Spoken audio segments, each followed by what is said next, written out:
দীর্ঘ ১.৫ দশক পর হোম অব ক্রিকেটে অস্ট্রেলিয়ার মুখোমুখি হচ্ছে বাংলাদেশ। মঙ্গলবার সকাল ১১টায় মিরপুরের শেরে বাংলা জাতীয় ক্রিকেট স্টেডিয়ামে শুরু হবে ৩ ম্যাচ সিরিজের প্রথম ওয়ানডে। খেলাটি সরাসরি সম্প্রচার করবে নাগরিক টেলিভিশন। বিস্তারিত থাকছে প্রতিবেদনে। মাত্র একদিন আগে মিরপুরের শেরেবাংলা জাতীয় ক্রিকেট স্টেডিয়ামে আলোচনায় ছিল বিসিবি নির্বাচন।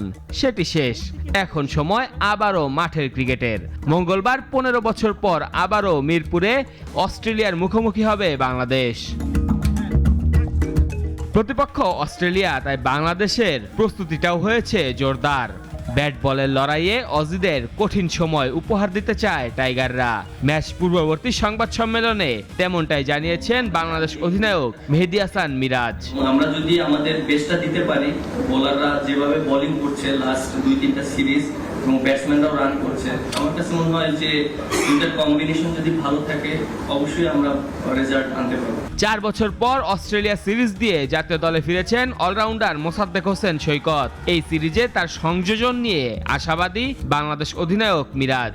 ও যদি পারফর্ম করতে পারে, এটা আমার জন্য এবং টিমের জন্য অনেক বিরাট হেল্প হবে। দিন শেষে আমরা সবাই চিন্তা করি যে টিমটাকে কোন জায়গায় নিয়ে যাওয়া যায়। আমার কাছে মনে হয় আমি অনেক কনফিডেন্ট ওকে নিয়ে, যেভাবে ডোমেস্টিক ভালো পারফর্ম করেছে, যদি অপরচুনিটি আসে ভালো করবে। এদিকে অস্ট্রেলিয়া দলে শেষ মুহূর্তে একাধিক পরিবর্তন এসেছে।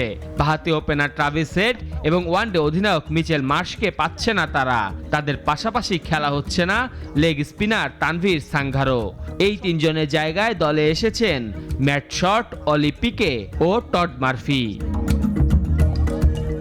সব মিলিয়ে অস্ট্রেলিয়া দলের শক্তি কিছুটা কমেছে, তাই টাইগার ভক্তরা অপেক্ষায় অজিদের বিরুদ্ধে বাঘের গর্জনের। মেহেদী হাসান মুন্না, নাগরিক।